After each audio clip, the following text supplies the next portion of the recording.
കേക്കിന്റെ മധുരവും നക്ഷത്രവിളക്കിന്റെ പ്രകാശവും അലങ്കാര ദീപങ്ങളും അണയുന്നതിനു മുൻപ് ക്രിസ്മസിനോട് ബന്ധപ്പെട്ട ഒരു സന്ദേശവും കൂടെ പങ്കുവയ്ക്കുവാൻ ആഗ്രഹമുണ്ട്.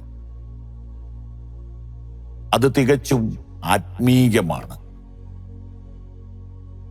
ഗലാത്യ ലേഖനം 4-ാം അധ്യായം അതിന്റെ 19-ാമത്തെ വാക്യം, ക്രിസ്തു നിങ്ങളിൽ ഉരുവാകുവോളം ഞാൻ പിന്നെയും പ്രസവവേദനപ്പെടുന്നവരായ എൻ്റെ കുഞ്ഞുങ്ങളെ.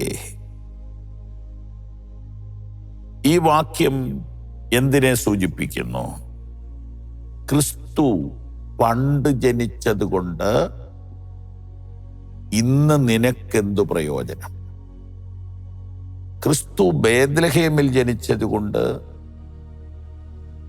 കേരളത്തിലെ നിനക്കെന്തു പ്രയോജനം? ക്രിസ്തു ഇന്ന് നിന്നിൽ ഉരുവാകണം. ക്രിസ്തു ഇന്ന് നമ്മിൽ ഉരുവാകണം. നമ്മിലൂടെ ക്രിസ്തു വളരണം. നമ്മിലൂടെ ക്രിസ്തുവിനെ കേരളം കാണണം, ഭാരതം കാണണം, ലോകം കാണണം.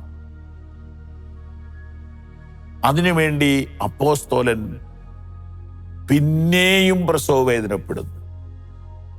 ഒന്നാമത് പ്രസവവേദനപ്പെട്ടു. അവരുടെ നാട്ടിൽ സുവിശേഷം പ്രസംഗിച്ചപ്പോൾ ഒന്നാമത്തെ പെയിൻ ഉണ്ടായി. ആ സമയത്ത് അവർ ജനിച്ചു. അവർ വീണ്ടും ജനിച്ചു. അവർ ക്രിസ്തുവിനെ സ്വീകരിച്ചു. ക്രിസ്തു അവരിൽ ജനിച്ചു. പക്ഷെ അവർ പിന്നീട് വിശ്വാസത്തിന്റെ നേർപാത വിട്ട് അല്പം വഴിമാറിപ്പോയി.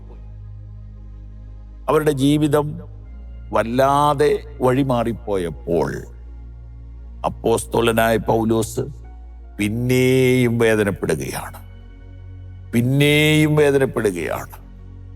അതിനെക്കുറിച്ച് ഞാൻ മറ്റു തർജ്ജമ നോക്കേണ്ടി വന്നു പൂർണ്ണ അർത്ഥം കിട്ടാൻ.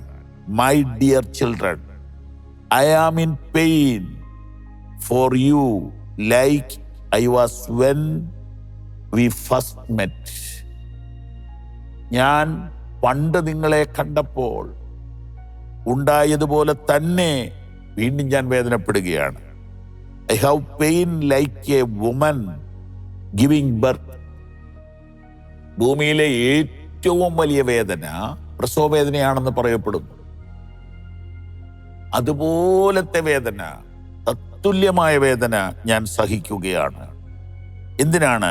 And my pain will continue until Christ makes you like himself.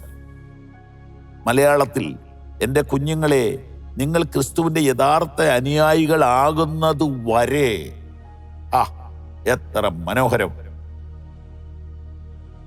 എൻ്റെ കുഞ്ഞുങ്ങളെ, നിങ്ങൾ ക്രിസ്തുവിന്റെ യഥാർത്ഥ അനുയായികളാകുന്നത് വരെ പ്രസവവേദന അനുഭവിക്കുന്ന ഒരു മാതാവിനെ പോലെ അതികഠിനമായി ഞാൻ പിന്നെയും ക്ലേശം സഹിക്കുന്നു. ആമേൻ. ക്രിസ്തു 2000 കൊല്ലം മുമ്പ് ബേത്ലഹേമിൽ ജനിച്ചു എന്ന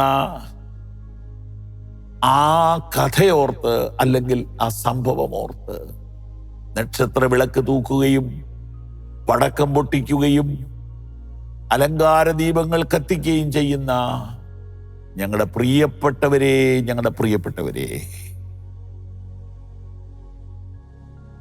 അത് പോരാ എന്ന് പറയാൻ നിങ്ങൾ ഞങ്ങളെ അനുവദിക്കൂ.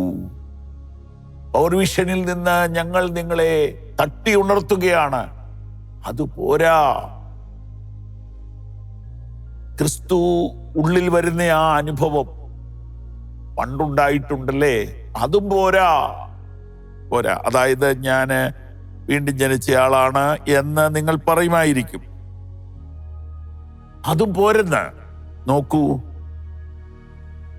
നിങ്ങൾ ക്രിസ്തുവിന്റെ യഥാർത്ഥ അനുയായികൾ ആകുന്നത് വരെ ഞാൻ പ്രസവവേദന അനുഭവിക്കുന്നു. അതെ, ഞങ്ങൾ എല്ലാ മതവിഭാഗങ്ങളെയും ഉൾക്കൊള്ളുന്ന ഒരു ഫെലോഷിപ്പാണ്. എല്ലാവർക്കും വേണ്ടി ഞങ്ങൾ വചനം പങ്കുവയ്ക്കുന്നു. എല്ലായ്പ്പോഴും ഈ ചാനൽ നിങ്ങൾക്ക് വേണ്ടി തുറന്നു വെച്ചിരിക്കുന്നു. ഇതിന് നല്ല ചെലവുണ്ട് കേട്ടോ. 100-ലധികം ആളുകളാണ് ഇവിടെ പണിയെടുത്തുകൊണ്ടിരിക്കുന്നത്. ഇതൊന്നും ആളുകൾക്ക് അറിയില്ല. സ്ക്രീനിൽ മാത്രം കാണുമ്പോൾ കാര്യങ്ങൾ പിടികിട്ടത്തില്ല. 2-3 ഷിഫ്റ്റ് ആളുകൾ ജോലി ചെയ്തിട്ടാണ് ഇത് ഓടുന്നത്. 24 hours പ്രയർ എന്ന് പറഞ്ഞാൽ എളുപ്പമുള്ള കാര്യമാണോ? ഒരു പ്രാവശ്യമോ 2 ദിവസമോ ഒക്കെ പറ്റും. ഇതെല്ലാം ചെയ്യുന്നത് ഒറ്റ കാര്യത്തിന് വേണ്ടിയാണ്. ക്രിസ്തുവിന്റെ യഥാർത്ഥ അനുയായികളായി നിങ്ങൾ തീരണം. പവർ വിഷന്റെ കുടുംബാംഗങ്ങളെങ്കിലും ക്രിസ്തുവിന്റെ യഥാർത്ഥ അനുയായികളായി തീരണമെന്ന് ഞങ്ങൾ ആഗ്രഹിക്കുന്നു. God bless you. ഈ സന്ദേശങ്ങൾ നിങ്ങൾക്ക് തുടർച്ചയായി ലഭിക്കുവാൻ പവർ വിഷൻ ടിവിയുടെ സാമൂഹിക മാധ്യമങ്ങൾ സന്ദർശിക്കുക.